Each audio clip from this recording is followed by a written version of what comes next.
Hey, good morning, everybody. It's Bobby, and I got a question about strength training. By the way, if you're not already doing some resistance training, whether it's for golf or for tennis, or just to live a better life, I really recommend that you do. And I'm hoping to provide some tips that'll make that easier for you. Now, strength does account for something in the golf swing. It would be ridiculous to say that it doesn't, because the person who can hit it the hardest can hit it the farthest. And every time I've shaken the hand of a long hitter, I can always tell I got a hold of something.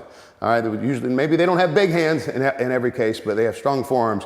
And regardless, you need to put on muscle, because if you're north of 30 years old, then you're losing muscle. And if you're north of 50, then you're losing a muscle at a rate that you have to do quite a bit of resistance training just to stay on the positive side of it. So that is the need to do some resistance training.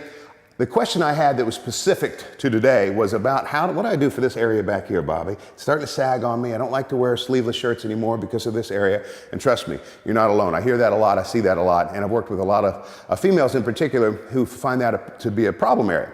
In answering that, I want to talk about the difference between dumbbells and cables and the advantages and disadvantages of each.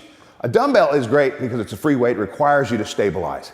But the problem with the dumbbell is there's only a certain range where you're actually doing any work. Now, if you can regard my arm as straight down at 6 o'clock, this is 5, this is 7, there's no work being done here. That's just swinging back and forth. The work doesn't start until I get to about 7:30, all right? And then it ends again at about 10:30, all right? And so all the work that's done with the dumbbell is in this middle third. And so there's a little bit of a limitation.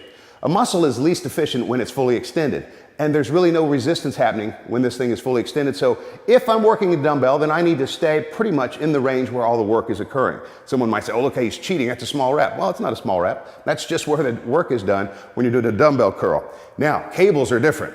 And I want to show you this. Whenever I reach down for this, well, that's kind of heavy. Now, the moment I start pulling on this thing, I get the resistance. I don't have to wait till 7:30. It's already heavy. And so in that fully extended position, that is my arm completely straight, I'm already getting some work, and I have it all the way up here too. All right, and so that's the science, that's the difference I would say between dumbbells and cables. Now, specific to what we were talking about, the tricep, well, it's another wonderful thing about these cables. They're very versatile.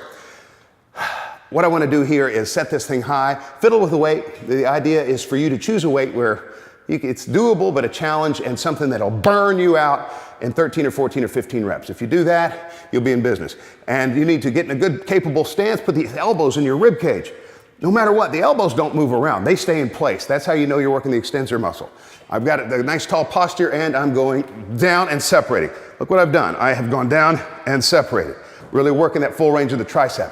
And again, because it's a cable, I don't have to worry that I'm only working a small range. The moment I start pulling on that thing, I've engaged that tricep, and I get it all the way down. 3 sets of 15. Number 13, number 14, and number 15 have to be a real burn for you to get the most out of this, because I don't want you just wasting your time in here. Really come in here, feel a little bit of a burn. It might be a little sore, particularly the first couple of weeks. But if you're working a rep that you can do 15 times, you're not going to hurt your joints. Don't ever do a weight that's so heavy you can only do it twice. That's when you're asking for trouble. But if you can do it 15 times, feel a little burn, it's not going to be hard on your joints unless you just have a pre-existing condition. But that's the ins and outs of how to hit the triceps and the difference between the cables and the dumbbells. By the way, today on the lawn at the Yacht Club, I have a stretch class at 3 o'clock. I hope you show up. This is going to be a wonderful thing. What I've done is I've taken, it's going to be golf specific for about the first 5 minutes. I'm going to show you some things you can do with a golf club before your warm up. But after that, I'm going to take you through a 30-minute routine that I've condensed from 90 minutes of yoga down to 30 minutes of just a wonderful full body stretch. And at the end of that, we'll do about an 8-minute meditation that will put you in a different world. I hope you'll join. The information's below so that you can reserve your spot. You need a bath towel. Also a yoga mat if you have one, but just indicate when you reserve your spot whether you have any of that or not. And if you don't, we'll have it there for you. Thanks for watching.